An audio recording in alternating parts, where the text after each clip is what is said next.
He just wanted to get answers, but when the call was answered, the world stopped. On the other side of the screen, 3 babies stared at him with eyes he knew well. If you like stories like this, be sure to subscribe to this channel. We post every day. Continuing, the constant roar of Park Avenue couldn't penetrate the triple-paned glass windows of the 42nd floor. Raphael Morrison adjusted the cuffs of his Italian shirt and watched New York City stretch out endlessly below his feet, a sea of concrete and ambition that he dominated like few others. At 35, he had transformed a small guest house inherited from his grandfather into a hotel empire that spread across the United States, with luxury properties in the Hamptons, Malibu, Aspen, and the country's main capitals. His routine was meticulously planned.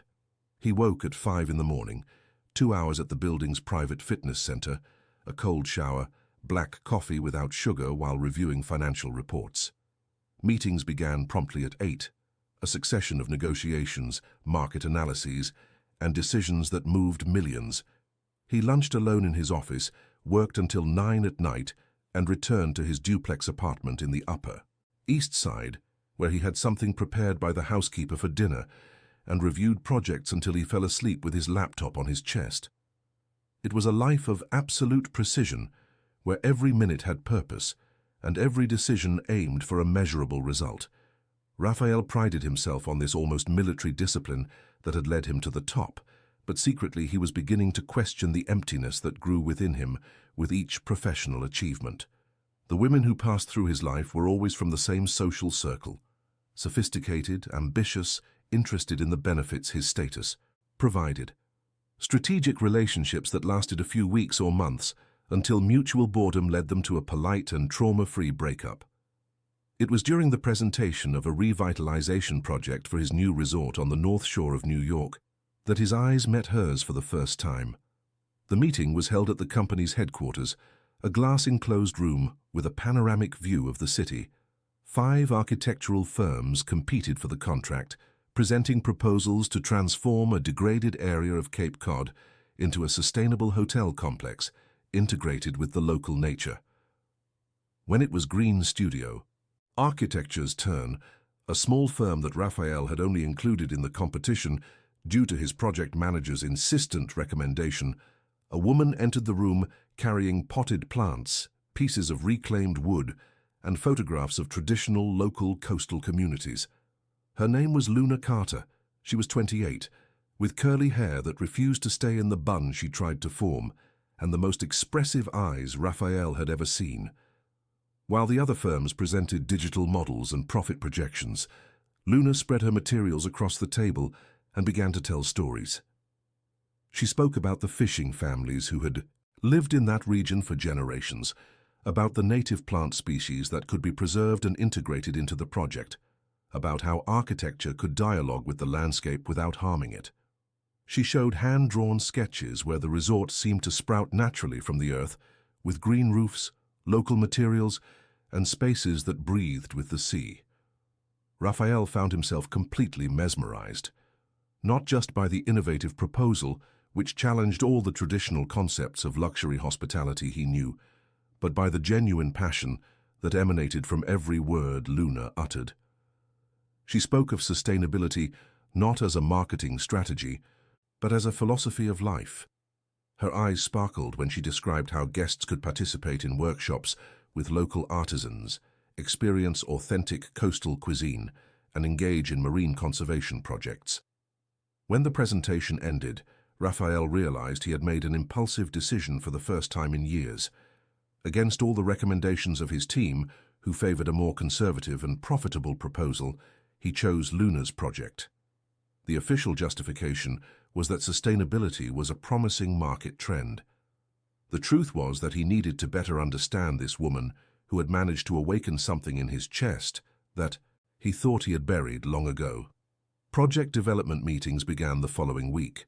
Luna always arrived with a faded canvas backpack, full of scribbled notes in old notebooks, plant samples, and books on vernacular architecture. She lived in a studio apartment in Greenwich Village, a bohemian neighborhood Raphael only knew by reference, and worked in a small shared office with other independent architects. Her life was the complete opposite of his, improvised, creative, financially tight, but surprisingly rich in authentic experiences. During the first professional meetings, Raphael maintained his usual executive demeanor, but Luna had a disconcerting ability to disarm his defenses. She questioned him directly when she disagreed with a decision, laughed openly when he used overly formal corporate jargon, and had the irritating habit of looking directly into his eyes when she spoke, as if she could read his soul through them. It was on a reconnaissance trip to the site in Cape Cod that their relationship definitively changed tone. Luna had insisted that Raphael needed to personally visit the area to understand her proposal, so they spent 2 days hiking through the forest, talking to local residents and observing the light and wind patterns that would influence the project. Raphael, accustomed to the comfort of 5-star hotels, found himself sleeping in a simple guest house run by a coastal family, eating grilled fish over coals and listening to old stories told by elderly fishermen. On the second night, they walked along the beach under a starry sky that Raphael hadn't seen in years. Luna spoke about her childhood in rural Vermont, the daughter of a teacher and a seamstress, about how she had managed to get a scholarship to study architecture at a prestigious university, and how her parents had sold their house to help pay her expenses in New York City.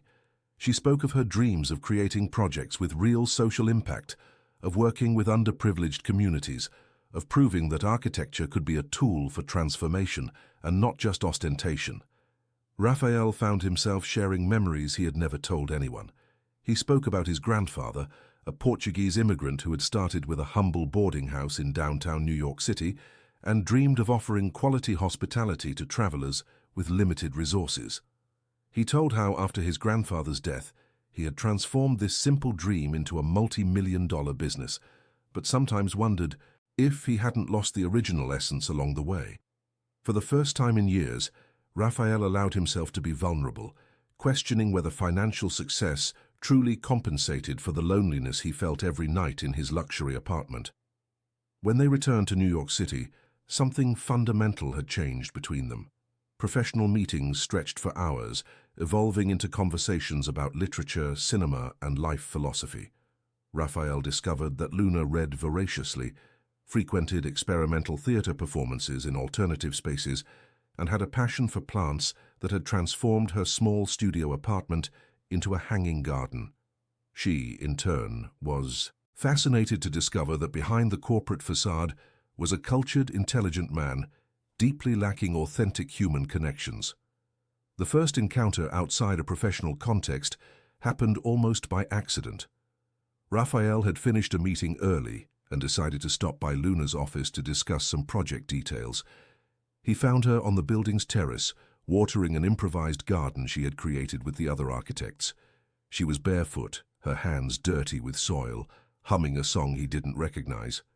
The scene was so opposite to the corporate world he was accustomed to that Raphael stood in the doorway for a few minutes just observing. Luna noticed his presence and smiled, inviting him to see her plants. She explained each species with the same enthusiasm she dedicated to architectural projects, telling stories about how she had acquired each seedling, what cultivation techniques she was experimenting with, how that small green space in the middle of the city helped her maintain her sanity. Raphael found himself genuinely interested, asking questions, touching the leaves, inhaling the aromas of the aromatic herbs. When she suggested they grab a coffee at a nearby local bakery, Raphael felt a strange impulse to accept. They walked through the streets of Greenwich Village, Luna greeting residents she knew, stopping to pet street dogs, commenting on the architecture of the old mansions that resisted real estate speculation. The coffee shop she chose was a tiny place, with marked wooden tables, mismatched cups, and an owner who knew her by name. Sitting in that simple and welcoming environment, Raphael experienced something he hadn't felt in years, the sensation of being exactly where he should be.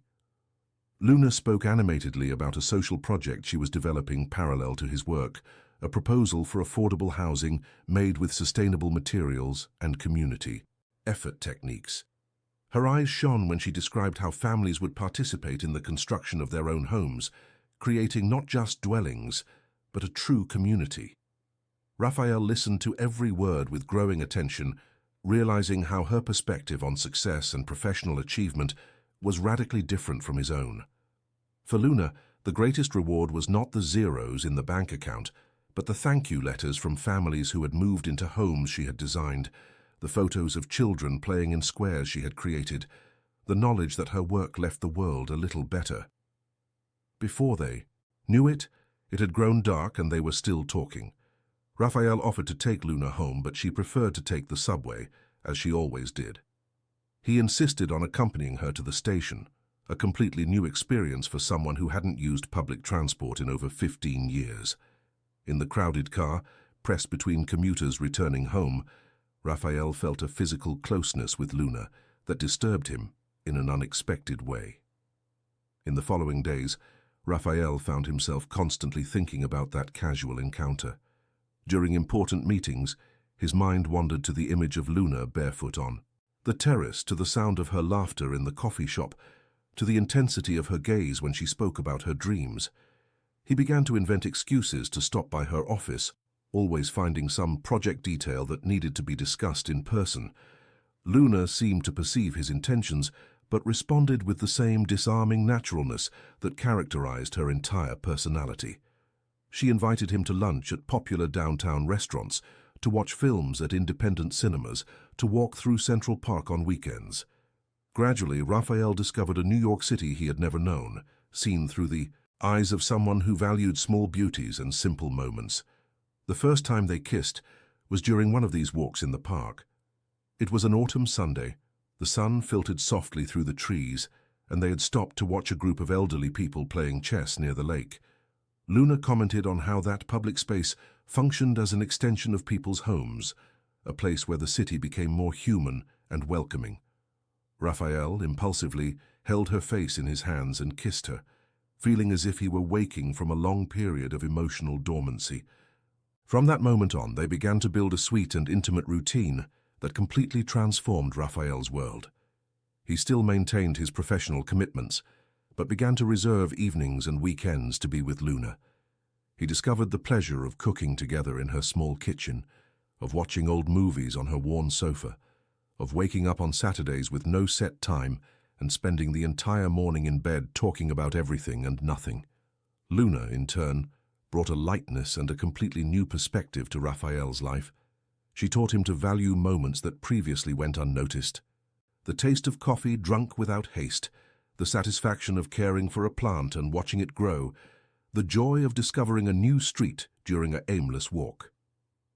With her, Raphael began to question for the first time whether true success could not be measured in terms of happiness and human connection, instead of just numbers and material achievements. It was precisely at this moment of apparent emotional stability that the opportunity arose that would change everything. A competitor's hotel chain had gone bankrupt after a corruption scandal, and its strategic properties in Miami were being auctioned off. Raphael saw this as a chance to definitively expand into the Miami market, consolidating his position as the country's leading hotel entrepreneur. The project would require his full presence in Miami for at least 2 years, working 16 hours a day to restructure operations and establish his brand in the beautiful city. The prospect of intense work didn't scare him. After all, it had always been his comfort zone. What terrified him was the growing emotional dependence he felt on Luna, a vulnerability he had always fled from like a contagious disease. During sleepless nights, Raphael analyzed the situation with his usual coldness, concluding that he was losing control over his emotional life, something that could compromise his ability to make rational business decisions. Taken by the fear of becoming weak, of allowing feelings to compromise his business efficiency, Raphael made the most cowardly decision of his life. He meticulously prepared a farewell he considered elegant and rational. He booked a special dinner at the restaurant where they had first met, chose careful words to explain that the opportunity in Miami was too important to be missed, that distance would make everything more difficult, that it would be better for both of them to go their separate ways. When Luna arrived at the restaurant that fateful night, she carried a special bottle of wine she had saved for months and a small golden box carefully wrapped. Her illuminated smile died on her lips when Raphael began his rehearsed speech about how his career was entering a new phase, how he needed to focus entirely on business, how he thought it best to end things while they still had good memories of each other.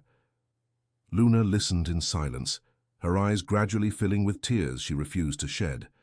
When he finished his rational explanation, she simply asked, "Is that it? You're breaking up with me because you got a business deal in Miami?" The coldness in her voice cut Raphael more deeply than any scream could. She continued, with a dignity that shattered him. "What hurts isn't the distance, Raphael. It's you thinking I wouldn't be strong enough to face it. I would have rearranged my entire life for love, opened a branch of the office in Miami, worked remotely, anything. But I realize now that I was the only one who believed we had a future." Luna stood up from the table, left the golden box on the table, and walked out of the restaurant without looking back, carrying her wounded dignity and broken heart. Raphael was left alone, looking at the package she had left. When he finally had the courage to open it, he found a handmade paperweight containing a perfect miniature of New York City, sculpted in wood, with an inscription engraved on the base, "Because all roads lead you home." Raphael plunged headfirst into the Miami project, with the same intensity he applied to all his ventures, but this time he carried an extra weight in his chest that he couldn't completely ignore. He settled into a penthouse in South Beach, transformed an entire room into an improvised office, and began working 18 hours a day to restructure the acquired properties.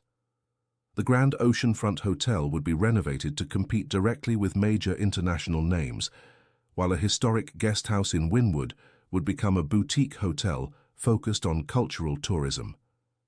The first weeks in Miami were a whirlwind of meetings with architects, negotiations with suppliers, interviews with specialized press, and technical visits to the properties.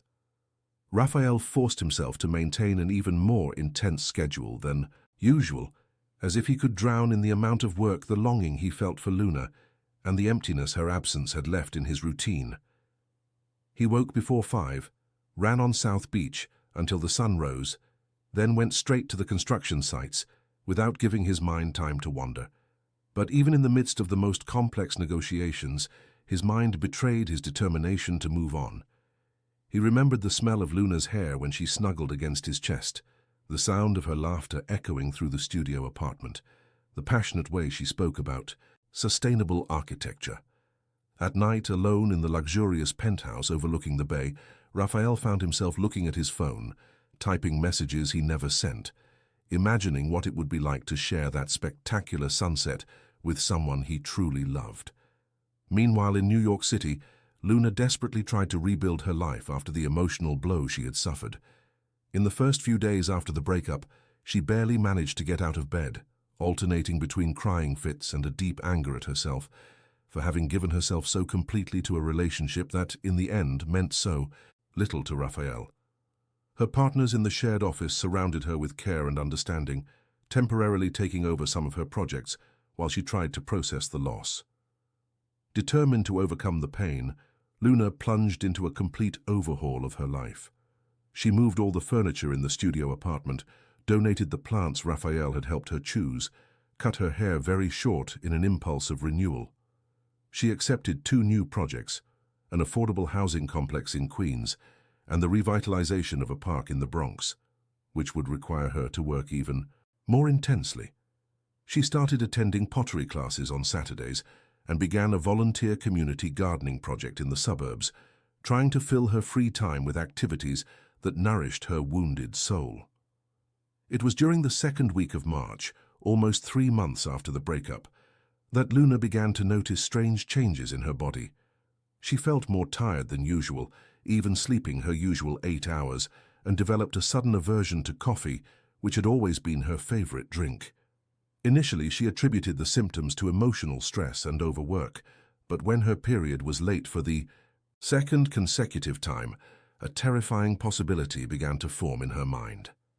On Thursday morning, Luna left the office early, with the excuse of a doctor's appointment, and walked to a pharmacy in a distant neighborhood, where she was sure she wouldn't encounter anyone she knew. She bought 3 pregnancy tests from different brands, went home, and locked herself in the bathroom with trembling hands. The first test showed 2 well-defined pink lines. The second did too. The third confirmed what she already knew in her heart. She was pregnant with Raphael's child. The initial shock was so intense that Luna had to sit on the cold bathroom floor to keep from fainting. For a few minutes, her mind simply refused to process the information. How was this possible? They had always been careful, used protection during all the intimate moments they shared. But then she remembered a specific night, 2 weeks before the breakup, when they gave themselves to each other with a more intense passion than usual, when the condom had broken and they decided it was fine because it was a safe period of her cycle. After the shock came the fear. Luna quickly calculated that she was approximately 8 weeks pregnant, enough time for the first symptoms to start appearing. She was alone, financially unstable, living in a tiny space that barely fit one person, let alone a baby. Her parents lived in rural Vermont on a tight pension and would not be able to help her financially. The baby's father was in Miami building his hotel empire and making it clear that he wanted no relationship with her. For 3 days, Luna kept the discovery an absolute secret, feigning normality at work, while her mind frantically tried to process the new reality. She obsessively researched early pregnancy, prenatal costs, single mother's labor rights, public daycares in the area. At night, lying in bed, she placed her hand on her still flat belly and tried to imagine what it would be like to raise a child alone, if she would have the emotional strength and practical resources to handle such a great responsibility. On Sunday morning, Luna finally mustered the courage to try to contact Raphael. She called his number several times, but all calls went directly to voicemail.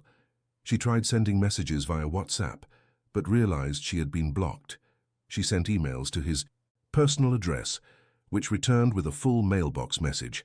It was as if Raphael had completely erased any possibility of communication between them. Desperate and out of options, Luna remembered Felicity Morrison, Raphael's younger sister, and the only person in his family she knew superficially. Felicity was a 30-year-old fashion executive with a degree in business administration from a top university who worked on the board of an international women's clothing brand. She had appeared a few times at social gatherings Luna had attended with Raphael, always impeccably dressed, polite but distant, clearly protecting her brother from any external influence that could compromise his business. Luna found Felicity's number through a social media search and called on a Monday morning, her heart pounding. The conversation was tense from the first moment. Felicity answered coldly, making it clear that she knew about the breakup and considered Luna responsible for any emotional suffering Raphael might be experiencing. When Luna finally managed to explain the reason for the call, that she was pregnant and urgently needed to speak with Raphael, there was a long, heavy silence on the other end of the line. Felicity, after a few minutes, said she understood the situation and would tell Raphael at the appropriate time, when he was less overwhelmed with the Miami project. She promised Luna would receive a response soon and asked her not to attempt any more direct contact, as this could harm the delicate negotiations Raphael was conducting in Miami. Luna, naively, believed she had finally found a sensible mediator and eagerly awaited the promised return. Felicity, however, never passed the information to Raphael.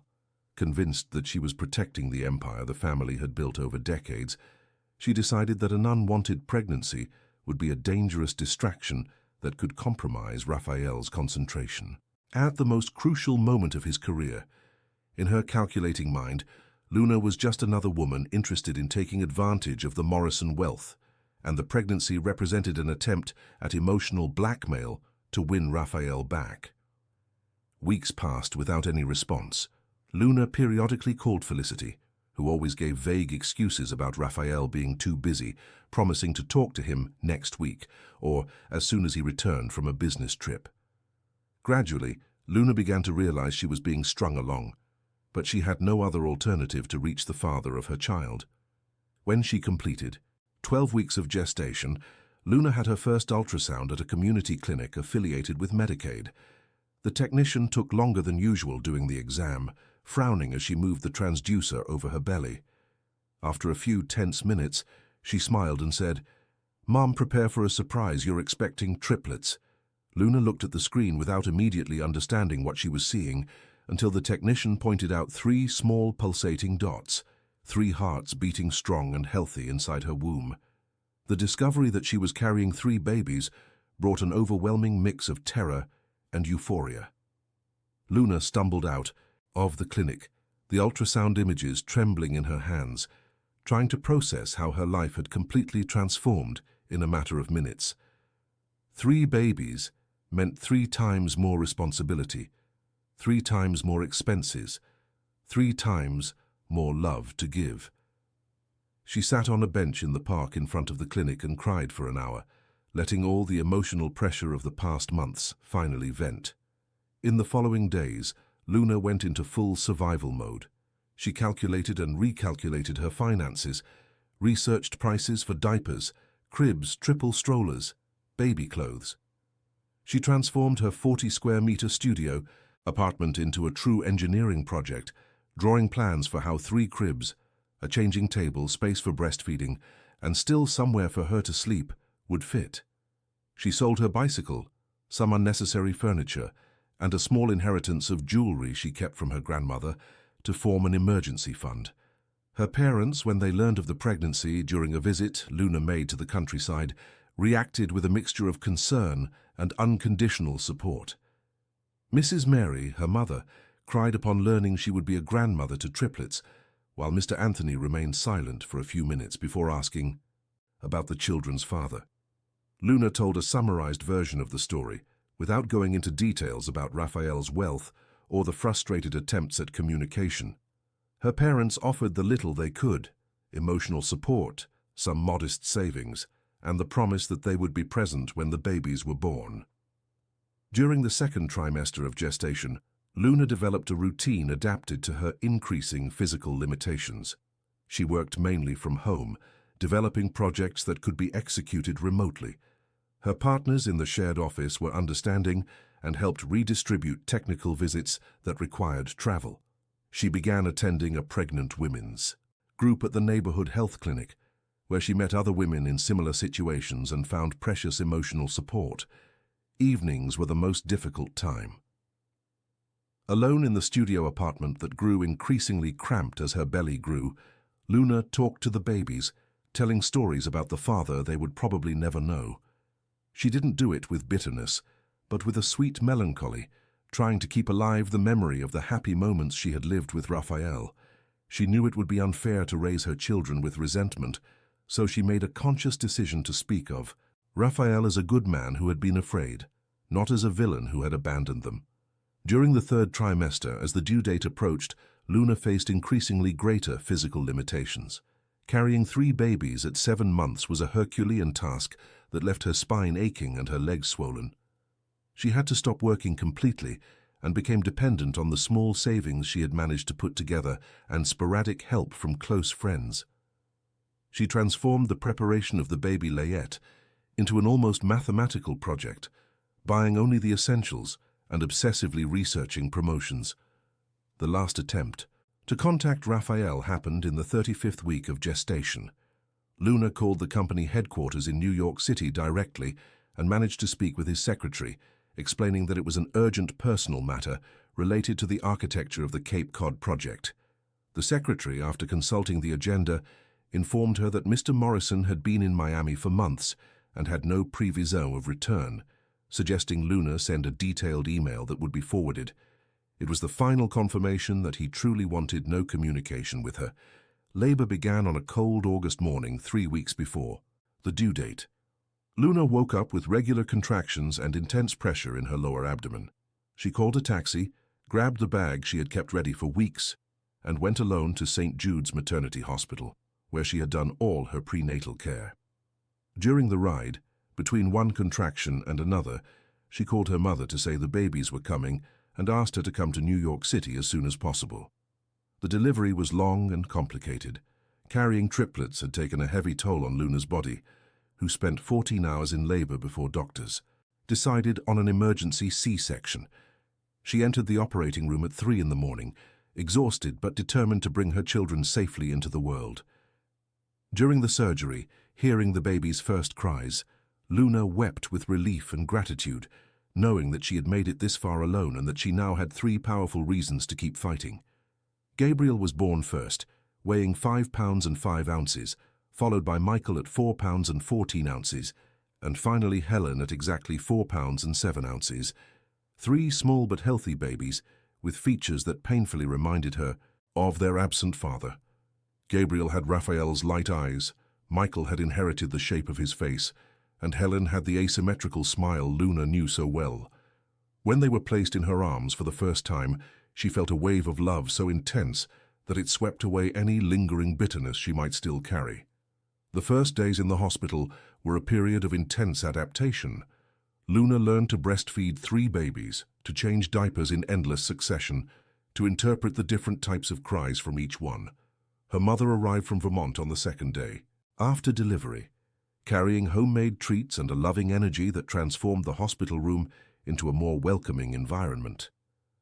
Mrs. Mary took over the practical care while Luna recovered from surgery, establishing a routine that would serve as a basis for the first months at home. When she was finally discharged and returned to the studio apartment with 3 newborns, Luna faced the practical reality of raising triplets alone in a tiny space.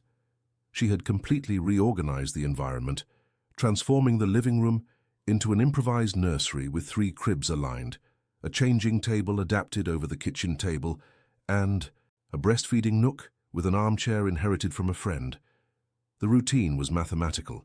Every 3 hours, wake all 3 babies, change diapers, breastfeed one at a time while the others waited, burp them, try to get them to sleep, and restart the cycle. The first weeks were a test of physical and emotional endurance.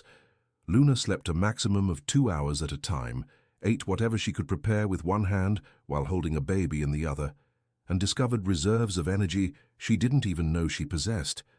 But even in moments of greatest exhaustion, when all 3 cried simultaneously, and she didn't know which one to start with, there was a deep happiness that pulsed in her chest.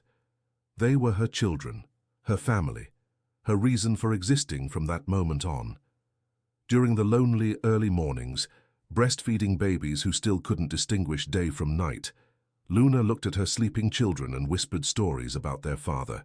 She told them he was an intelligent and determined man who built beautiful hotels where people created happy memories, who was afraid to love deeply, but would probably love them very much if he knew them. It wasn't a lie nor fantasy. It was the most generous version of the truth she could offer, protecting her children from resentment and keeping open the possibility that one day, perhaps, they could meet Raphael without carrying the weight of a story of abandonment. The first 6 months of the triplets' lives established their own rhythm in Luna's small studio apartment, a chaotic but loving symphony of cries, laughter, feedings, and sleepless nights. Gabriel, the oldest by 3 minutes, proved to be the calmest of the 3, sleeping for longer periods and crying only when truly necessary.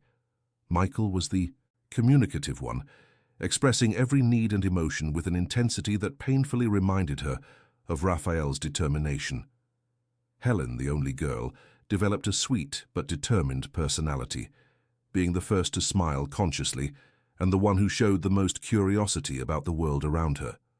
Luna established a military routine to manage everything alone. She woke at 5 in the morning to prepare coffee and organize bottles before the babies began to wake up. The first feeding of the day happened at 6, followed by quick consecutive baths in the kitchen sink, the only practical option in the small apartment. She learned to change 3 diapers simultaneously, balancing one baby in her arm while cleaning the other and keeping an eye on the third. Her work had completely transformed. Luna developed architectural projects entirely remotely, working during the baby's naps or in the few hours of nighttime tranquility when everyone slept at the same time.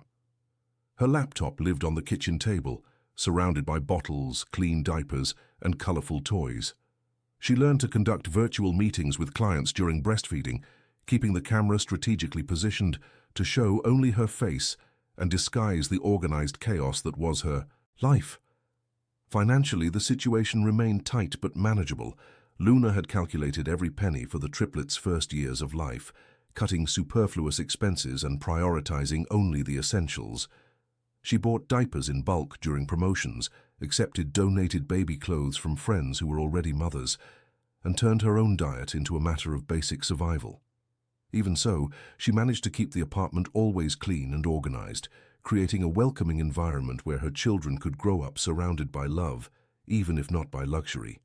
Mrs. Mary, her mother, came from Vermont every 2 weeks, bringing homemade treats, diapers, bought in the rural town where they cost less, and a loving energy that completely transformed the dynamic of the house. During these visits, Luna was able to take longer showers, sleep a few hours consecutively, and even go out briefly to handle practical matters like market trips or doctor's appointments. Her father, though more reserved, showed affection for his grandchildren by sending small handmade gifts, wooden mobiles, simple toys, a miniature rocking chair. When the babies turned 8 months old, they began to show even more distinct personalities. Gabriel developed a fascination with musical objects, calming instantly upon hearing any melody. Michael was the explorer, always trying to crawl out of the playpen, touching everything he could reach with his curious hands. Helen was observant, spending long periods just looking around, as if mentally cataloguing every detail of the world she was discovering. It was around this time that Luna began to notice more defined physical similarities with Raphael. The shape of Gabriel's eyes was identical to his father's, Michael's eyebrow line followed the same design, and Helen had inherited the dimple in her chin that appeared when Raphael smiled.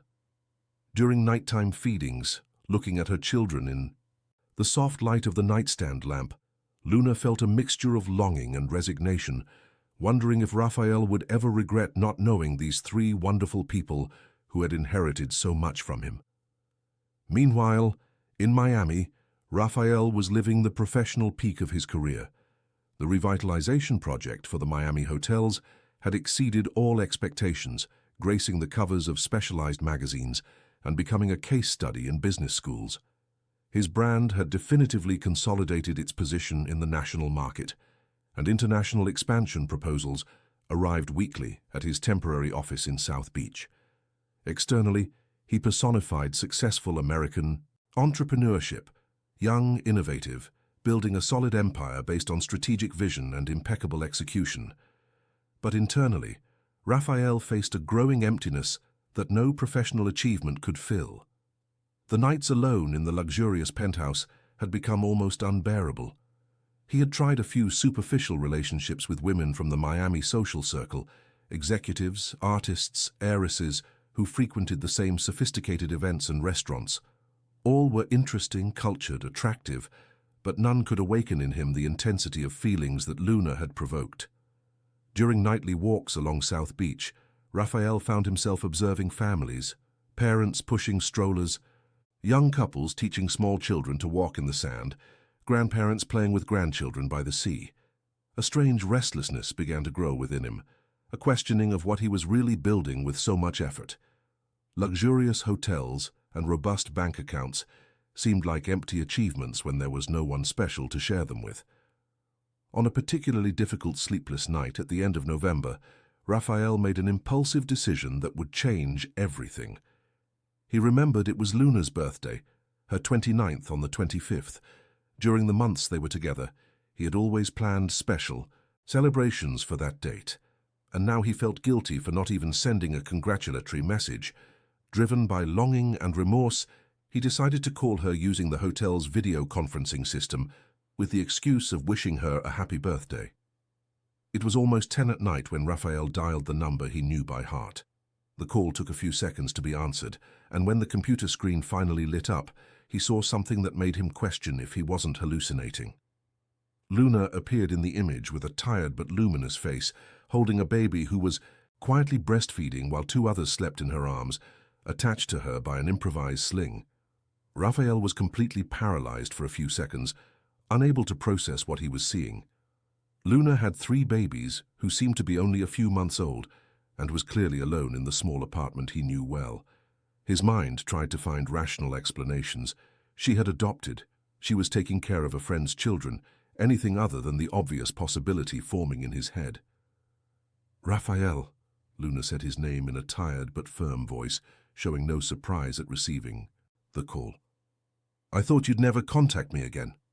She adjusted Gabriel, who had finished feeding, and placed him over her shoulder to burp him, a movement that better revealed the other two babies sleeping nestled against her body. "Luna, Raphael tried to form a coherent sentence, but the words simply wouldn't come out. His eyes were fixed on the three small human beings she carried with such naturalness. One of them, who seemed to be waking up, opened his eyes and looked directly at the camera. Raphael felt his world collapse as he recognized his own eyes looking back at him through the screen. "Are they mine?" The question came out in an almost inaudible whisper, laden with a mixture of shock, terror, and something that could be hope. Luna looked at him with an expression that mixed tiredness, pain, and a deep resignation. "They are. Gabriel, Michael, and Helen. Triplets. They turned 3 months old last week." Her voice was calm, but Raphael could perceive the effort she made to maintain her composure.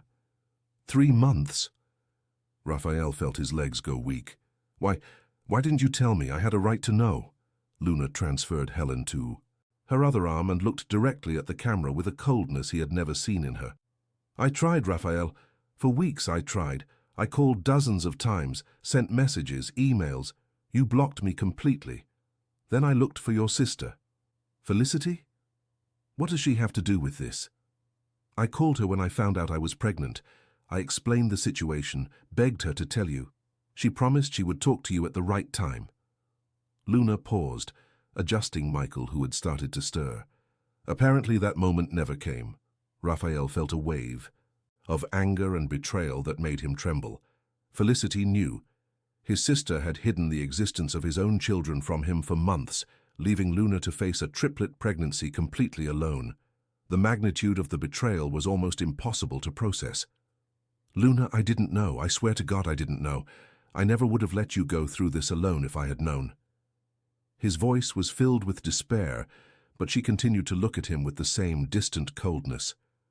"It doesn't matter anymore, Raphael. They're here, they're healthy, and I've managed alone until now. I don't need you to show up now feeling guilty or obligated." Helen began to cry, and Luna automatically began to rock her gently. "I've created a life for them that works. We are a complete family.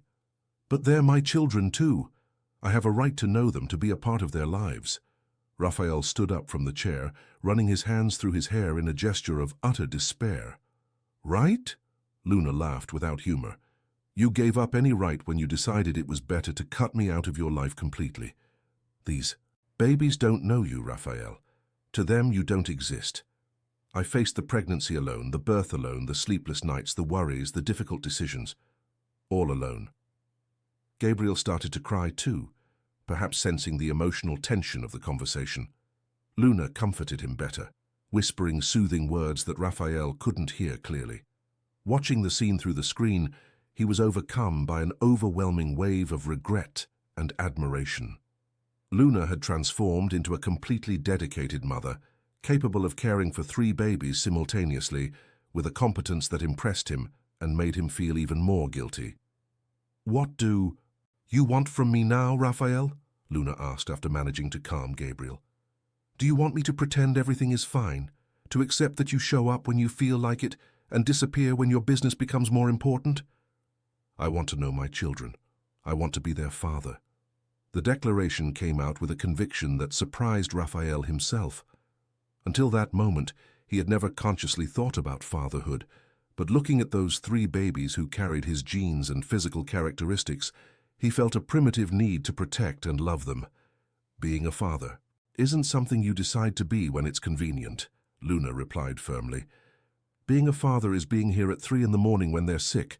It's changing diapers, bathing them, staying up all night when they have colic. It's giving up plans, reorganizing priorities, always putting them first. Are you prepared for that?" Raphael looked at her through the screen, realizing for the first time the depth of the transformation that motherhood had wrought in Luna.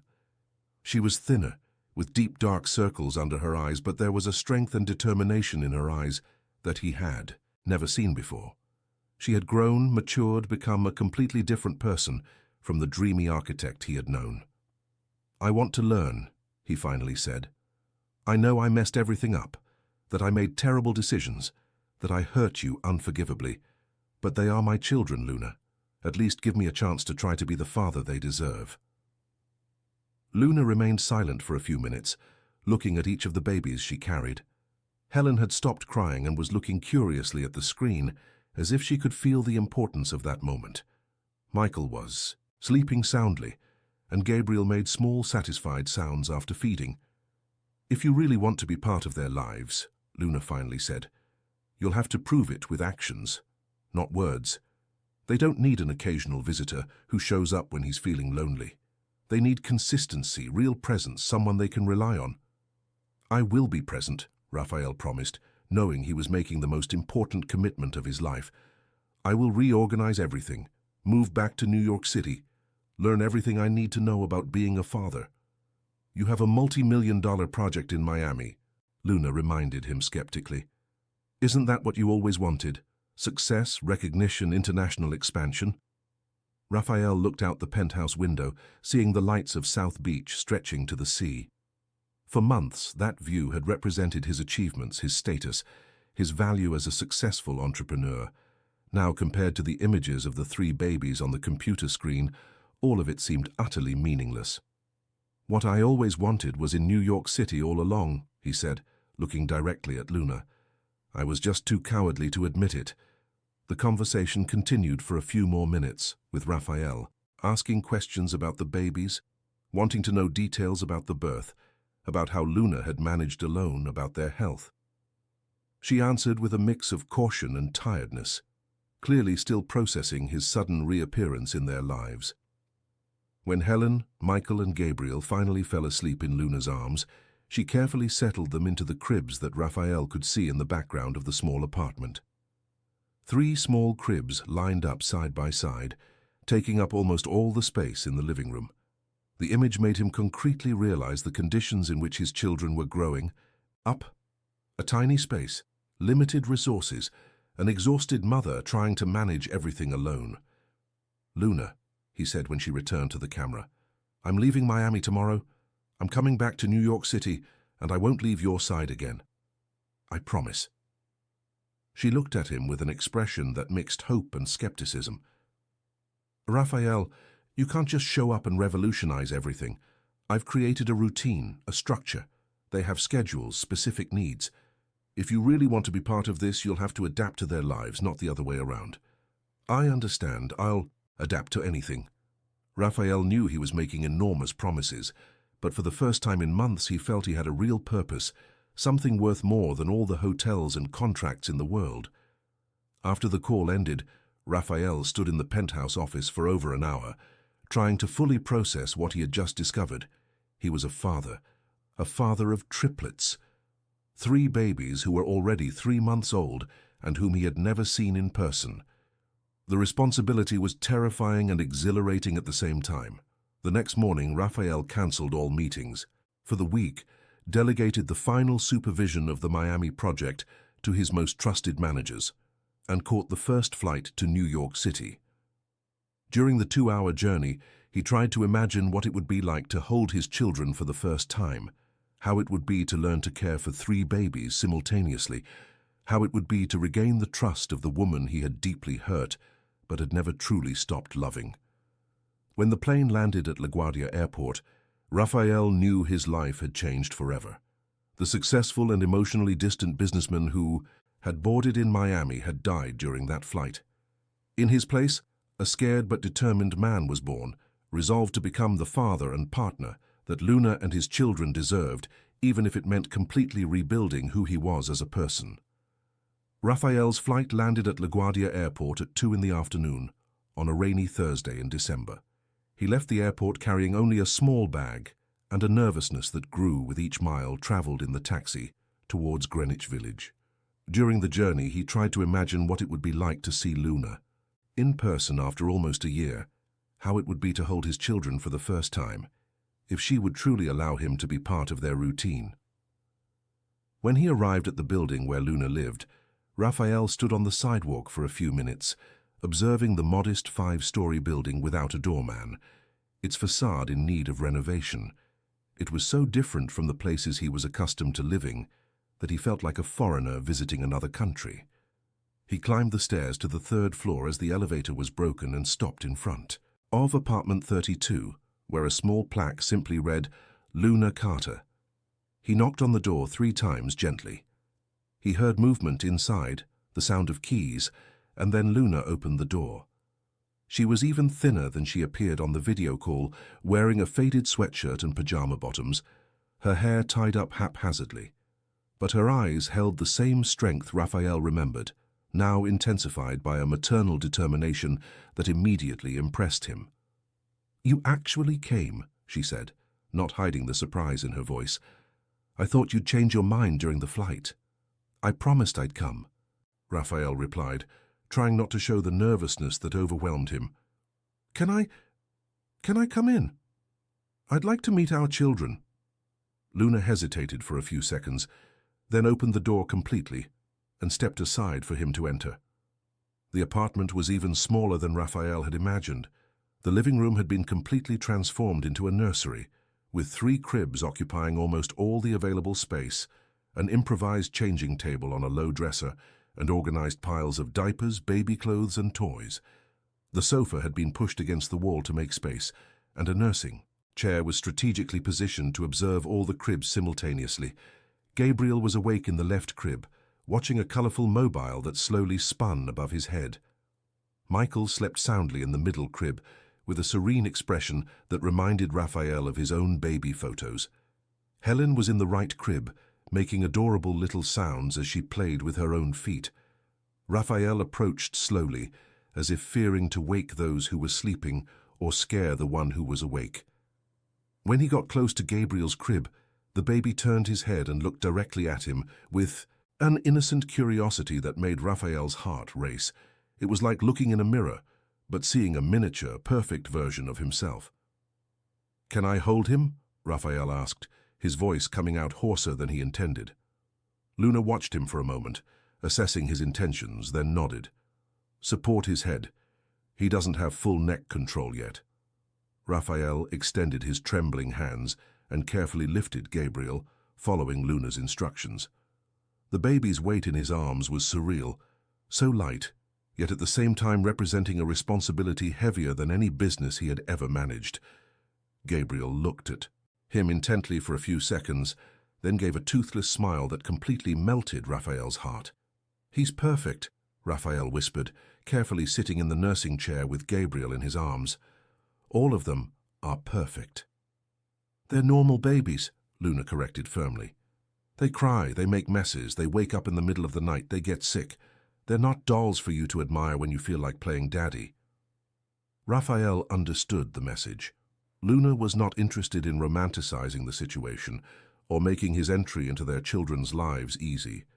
She had spent months caring for triplets, alone, and had developed a fierce protectiveness towards them. He would have to prove he was there to stay, that he would take on the difficult parts of fatherhood, not just the photogenic moments.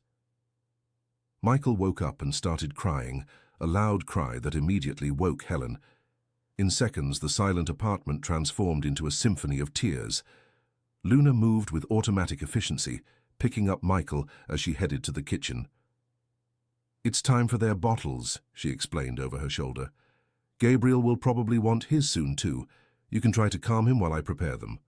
Raphael was left alone with Gabriel, who was starting to fidget in his arms, probably sensing it was feeding time.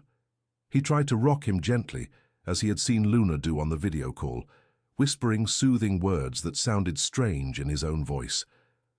Gabriel stopped crying for a few seconds, as if evaluating this new caregiver, then resumed with renewed intensity. "Not like that," Luna said, returning from the kitchen with Michael in her left arm and 2 bottles in her right hand. "Hold him upright against your chest. Pat his back gently, he might have gas." Raphael followed the instructions, and to his surprise, Gabriel burped loudly and then settled against his shoulder, stopping crying completely. The feeling of having managed to calm his son for the first time filled Raphael with absurd pride. "First lesson in fatherhood," Luna said, offering a bottle. "They don't come with an instruction manual, but they always have a reason to cry. You just have to figure out what it is." The next 2 hours were an intensive lesson in triplet care. Raphael learned to hold the bottle at the right angle so Gabriel wouldn't choke, discovered that Michael preferred to be fed on the move. Luna walked around the small room while he drank, and that Helen had the adorable habit of holding the finger of whoever was feeding her. When it was time for the simultaneous diaper change, Raphael faced his first big test. "Have you ever changed a diaper in your life?" Luna asked, preparing the changing table with military efficiency. "Never," Raphael admitted, feeling embarrassed by his own inexperience. "Then you'll learn now. Michael is your volunteer." What followed was a comedy of errors. Raphael struggled with the diaper tabs, used too many wet wipes, almost let Michael roll off the changing table. Luna watched patiently, giving precise instructions and correcting his mistakes without judgment. When Raphael finally managed to put on the clean diaper, it was crooked and probably too loose, but it was in the right place. "You'll get the hang of it eventually," Luna said, helping him adjust the diaper. "It took me a few weeks to do it right on 3 babies in a row." During the rest of the afternoon, Raphael watched Luna with growing admiration.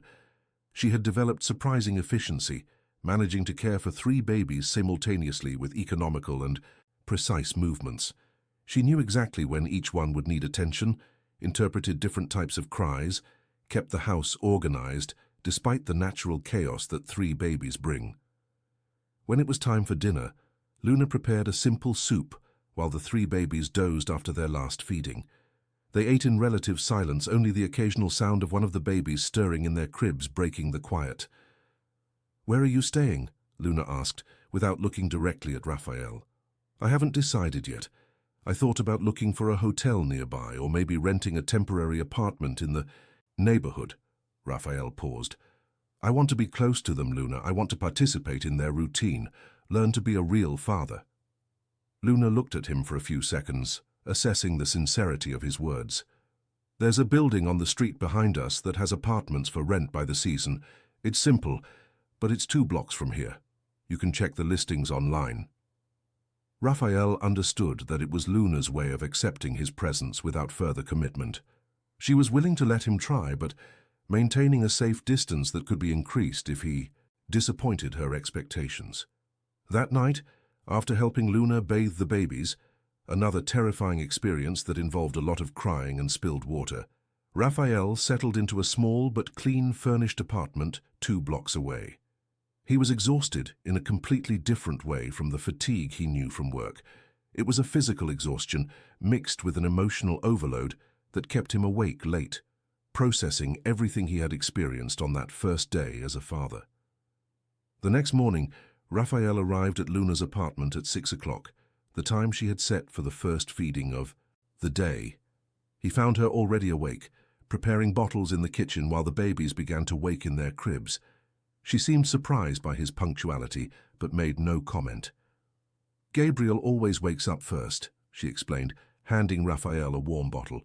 "Michael is the sleepiest and Helen is somewhere in between. You can take Gabriel today." The morning routine repeated with Raphael trying to imitate Luna's confident movements, making small mistakes, but learning quickly. When it was time for the baby's first nap, around 9 in the morning, Luna finally allowed herself to sit on the sofa with a cup of coffee. "Why did you really come back?" she asked, studying Raphael's face. "And don't tell me it was just because you found out you have children. You could simply send child support and continue your life in Miami." Raphael thought carefully before answering. "Because I was miserable there. Because I realized I had built a successful but completely empty life. Because when I saw our children last night, I understood what the missing piece of the puzzle always was. And your career, the hotels, the multi-million-dollar project. I'll reorganize everything to work from New York City. Maybe delegate more, maybe sell some properties. My children are more important than any business." Luna observed him in silence, as if looking for signs of lies or manipulation. "Raphael, you haven't known these babies for even 24 hours. It's easy to talk about reorganizing priorities when everything is still new. But what about when Gabriel cries all night with colic? When Michael has a fever and you spend hours in the emergency room? When Helen starts crawling and you can't take your eyes off her for a second? Then I'll stay up all night. I'll spend hours at the hospital. I'll watch her without blinking." Raphael spoke with a conviction that surprised himself. "Luna, I know you have no reason to trust me. I made the worst decision of my life when I ended our relationship, but I'm asking for a chance to prove I can be the man you all deserve." The following days established a new and intense routine. Raphael arrived at 6 in the morning and stayed until the children fell asleep at night, around 9.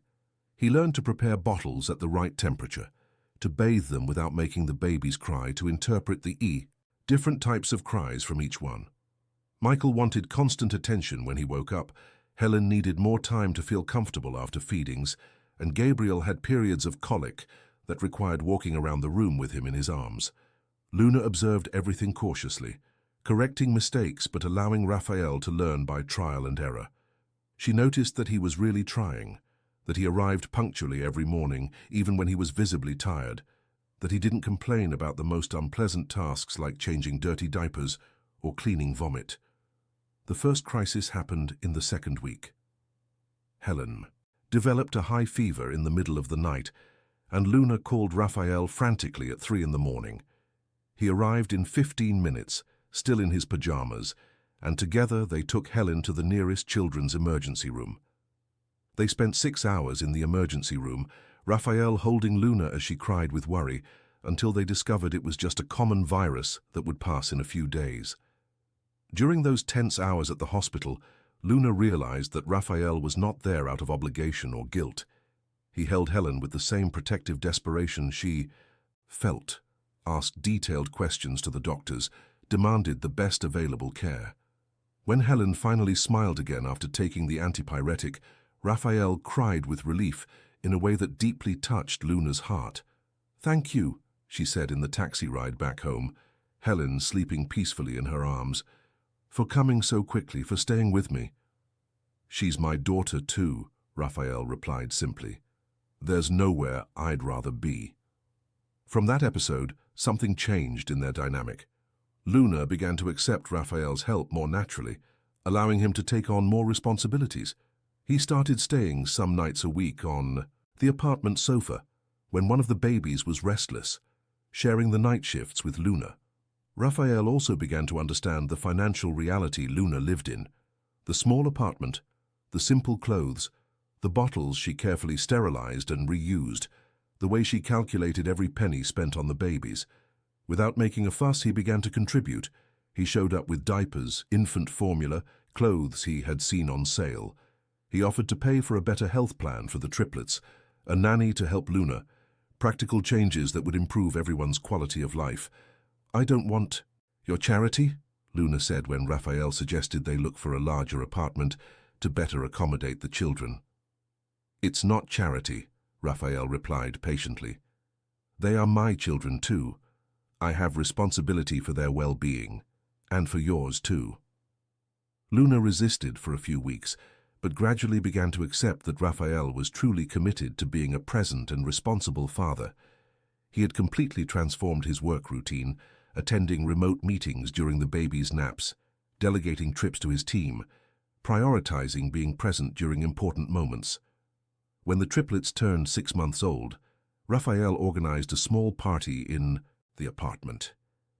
He invited Luna's parents, who came from Vermont especially to meet their grandchildren's father, and some of her close friends, and a few of Raphael's colleagues who had become genuine family friends.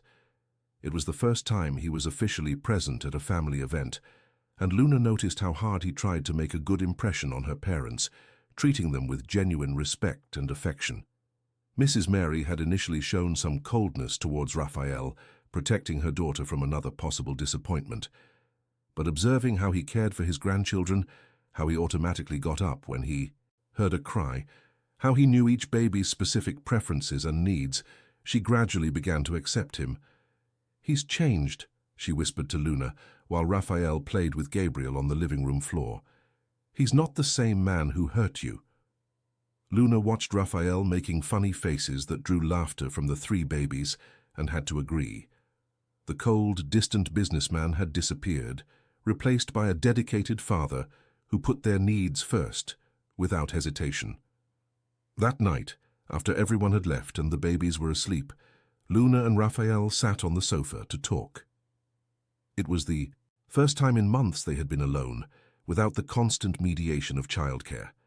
"Thank you for the party," Luna said, watching the triplets sleep in their cribs. They loved all the attention. "They deserve to be celebrated," Raphael replied. "And so do you. What you did alone these past months, I couldn't have done it." Luna remained silent for a few minutes, processing the complex emotions she felt. The love she had felt for Raphael had never completely disappeared. It had only been buried under layers of hurt and disappointment. Seeing him transform into a loving and present father had reopened wounds she thought had healed, but it had also awakened hopes she feared to nurture. "Raphael," she finally said, "I need you to understand that we can't just go back to what we were before. A lot has happened. A lot of pain was caused. If we're going to try to rebuild something, it has to be something completely new." Raphael looked at her with an intensity that made her blush. "I know, and I want to build something new, something better than we had before, based on honesty, real commitment, true love for our family." They looked at each other for a few seconds, the weight of the past and the possibilities of the future hanging between them. It was the first moment of real intimacy they had shared since reuniting, and both knew they were at a crucial turning point in their lives. The following months brought a gradual but profound transformation in the family dynamic that Luna and Raphael were building. The small apartment in Greenwich Village continued to be the center of activities, but now there was a constant male presence that had completely changed the atmosphere of the place. Raphael had definitively moved into the rented apartment nearby, transforming it into a natural extension of the triplets' home. When Gabriel, Michael, and Helen turned 8 months old, they were already crawling around the house with growing curiosity, turning the limited space into a constant adventure park. Raphael had installed protectors on all outlets, corner guards on furniture, and a baby gate at the kitchen entrance. He learned that being a father of triplets was a constant exercise in vigilance, anticipation, and infinite energy. It was around this time that Raphael made a decision that would definitively change the course of his professional priorities.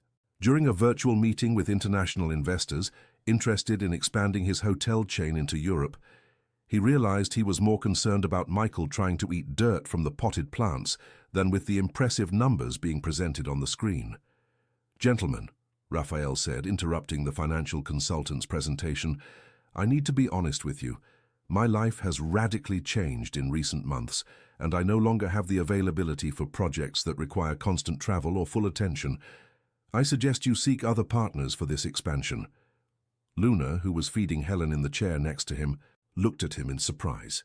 She knew that contract represented millions of dollars, and Raphael's definitive consolidation as one of the leading entrepreneurs in the sector on the international stage. Seeing him refuse such an opportunity because of his family touched her unexpectedly. After the meeting, they discussed the decision while the triplets napped. "You didn't have to refuse," Luna said, still processing what she had witnessed. "We could have found a way to reconcile." "No, Luna. I already made the mistake of prioritizing business once, and I almost lost you all forever. I won't repeat the same mistake." Raphael sat beside her on the sofa. "Besides, I realized I don't need to conquer the whole world. I have everything I ever wanted right here in this room." It was declarations like this, accompanied by consistent actions, that gradually melted the barriers Luna had built around her heart. Raphael not only spoke about changing priorities, he lived that change every day. He woke before the babies to prepare coffee for her, took the night shifts when one of them was restless, planned family outings on weekends that fit the tight budget they still maintained. The first time Luna allowed Raphael to kiss her again was on a Sunday afternoon in Central Park. They had taken the triplets for a stroll in the triple stroller Raphael had bought, a considerable investment that greatly facilitated family outings. Gabriel and Michael slept rocked by the movement, while Helen watched the trees with fascination. They were sitting on a bench near the lake, sharing a simple snack Luna had prepared, when Raphael gently held her face in his hands and kissed her with a tenderness that made her heart race, as it had in the first days of their courtship. But now there were extra layers of meaning. They were no longer just two young lovers, but parents united by responsibility and deep love for 3 small lives that depended on them. "I love you," Raphael whispered against her lips. "I love you. I love our children. I love the family we are building together." Luna felt tears in her eyes, but now they were tears of happiness and renewed hope. "I love you too," she replied. "I never stopped loving you. I just protected my heart from being hurt again. I'll never give you a reason to protect your heart from me again," Raphael promised, sealing the declaration with another soft kiss. That night, after putting the triplets to sleep, they talked about the future with a sincerity that hadn't existed in their previous relationship. Luna expressed her fears that Raphael might tire of the domestic routine, the sleepless nights, the limitations that a large family imposed. He, in turn, shared his insecurities about being a good father, about being able to provide adequately for everyone without neglecting the physical presence their children needed. "Perhaps we should think about getting married," Raphael suggested shyly, playing with her fingers. "Not for social convention, but because I want you and the children to have the legal and financial security you deserve. I want you to officially be my family." Luna remained silent for a few minutes, considering the proposal. Marriage had always represented to her a commitment based on love and true partnership, not obligation or convenience. Observing Raphael during the past months, she had begun to believe they could build exactly that kind of union. "When the triplets turn 1, she finally said, "if we are still building this family together in the same way we are now, I accept to marry you." The smile that lit up Raphael's face was more radiant than any professional achievement he had ever attained. They sealed the agreement with a long and passionate kiss, while in the next room, 3 babies slept peacefully, unaware that their parents were rebuilding the foundation of the family they deserved. The following months brought challenges and joys in equal measure. Gabriel started walking first, closely followed by Helen, while Michael preferred to crawl at high speed, exploring every corner of the apartment. The small space became definitively inadequate for 4 people and 3 active children, so Raphael and Luna began looking for a house that could adequately accommodate their growing family. They found a single-story house in a quiet residential neighborhood with 3 bedrooms, a small but sunny garden, and enough space for each child to have their own room when they grew up. Raphael bought the house, but insisted that Luna's name be on the deed as co-owner, ensuring she had security regardless of what happened between them. The move happened when the triplets turned 10 months old, a complex logistical operation that involved disassembling and reassembling 3 cribs, transporting mountains of toys, clothes, and baby equipment. Raphael hired a moving company, but insisted on personally carrying the most important items: the babies' first outfits, the mobile Gabriel loved, the nursing chair where Luna had spent countless hours. At their first dinner in the new house, they sat on the floor of the still-empty living room, eating pizza while the triplets explored the spacious area with contagious euphoria. Helen had discovered she could run from one side to the other without obstacles. Gabriel was fascinated by the echo his voice made in the empty room, and Michael had found a perfect spot near the window where the afternoon light created interesting patterns on the floor. "Our first home," Raphael said, raising a glass of cheap wine in an improvised toast. "Our family," Luna corrected, toasting with him as she watched their children explore their new home. The triplets' first birthday was celebrated with an intimate party in the new house's garden. Luna decorated the space with colorful balloons and handmade banners. Raphael hired a photographer to capture every important moment, and together they prepared 3 individual cakes that the babies could destroy at will. The grandparents from Vermont came for the celebration, along with Luna's closest friends, and some of Raphael's colleagues, who had become genuine family friends. During the party, Raphael watched Luna coordinate everything with a serene joy he hadn't seen since the first months of their relationship. She was truly happy, fulfilled not only as a mother but as a loved and respected woman. The triplets, now walking with increasing confidence, ran through the garden with contagious laughter, surrounded by love and attention. When all the guests had left and the babies were sleeping after a day full of stimulation, Raphael and Luna sat on the porch of the house, sharing a bottle of champagne and watching the stars. It was the moment he had waited for months. Raphael stood up, took a small blue velvet box he had hidden in his pocket throughout the party, and knelt in front of Luna. She brought her hands to her mouth, her eyes filling with tears of surprise and emotion. "Luna Carter," Raphael said, his voice trembling slightly with emotion, "you taught me the true meaning of love, family, and courage. You gave me 3 wonderful children and the chance to become the man I always should have been. I want to spend the rest of my life proving I deserve you, building happy memories, facing any challenge that comes our way. Will you marry me?" The ring was simple but elegant, a delicate solitaire that perfectly reflected Luna's taste. She looked at the man kneeling before her, no longer the cold businessman she had known, but the loving father and dedicated partner he had become, and felt her heart overflow with love. "Yes," she whispered, then repeated louder, "Yes, I want to marry you." Raphael slid the ring onto her finger, then kissed her with a passion that contained all the gratitude, love and promises for the future. When they separated, Luna was crying tears of happiness, and Raphael held her against his chest as if she were the most precious treasure in the world. The wedding took place 6 months later, an intimate ceremony in the garden of their home, decorated by Luna with her own plants and flowers, picked on the morning of the ceremony. Gabriel, Michael, and Helen participated as little page boys, walking down the improvised flower aisle with toothless smiles that melted the hearts of everyone present. Luna wore a simple but elegant dress she had chosen with the practicality of carrying babies in mind, and Raphael had never found her more beautiful. During the exchange of vows, both cried as they spoke about the journey they had traveled together, the mistakes made, the lessons learned, and the strong family they had built. Raphael promised to be not only a loving husband, but also a present father every day of his children's lives. Luna promised to continue believing in their love, even when life's challenges tested their strength. Their honeymoon was a week in a simple guest house on the coast, with the triplets included in the trip. Raphael had initially suggested a trip just for the 2 of them, but Luna insisted that she wanted to start married life with the whole family together. They spent days playing in the sand with the children, teaching them to feel the texture of the sand between their fingers, watching them marvel at the ocean waves. During one of the nights at the guest house, when the children slept deeply tired from the day's activities, Luna and Raphael made love for the first time since their reunion.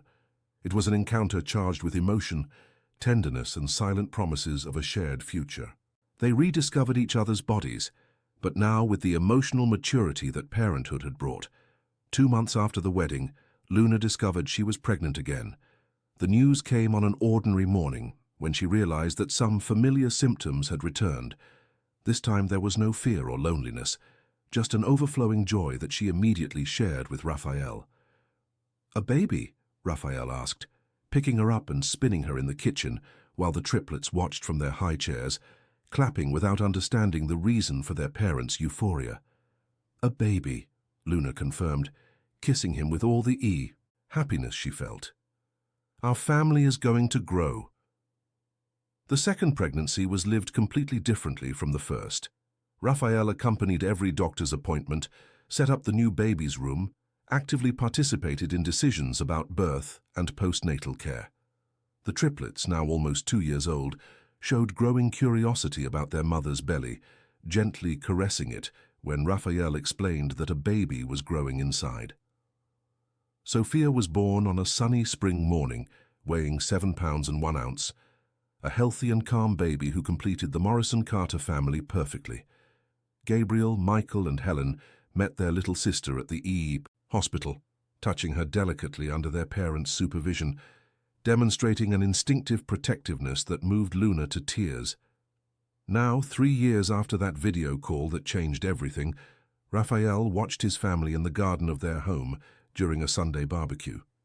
Gabriel had become an observant and sensitive boy who loved listening to stories and tending to plants with his mother. Michael maintained his contagious energy, exploring every corner of the garden with infinite curiosity. Helen had revealed a sweet but determined personality, always protecting her younger siblings with an early maternal instinct. Sophia, at 6 months old, watched everything. With big, curious eyes, being passed around and cuddled by all her siblings.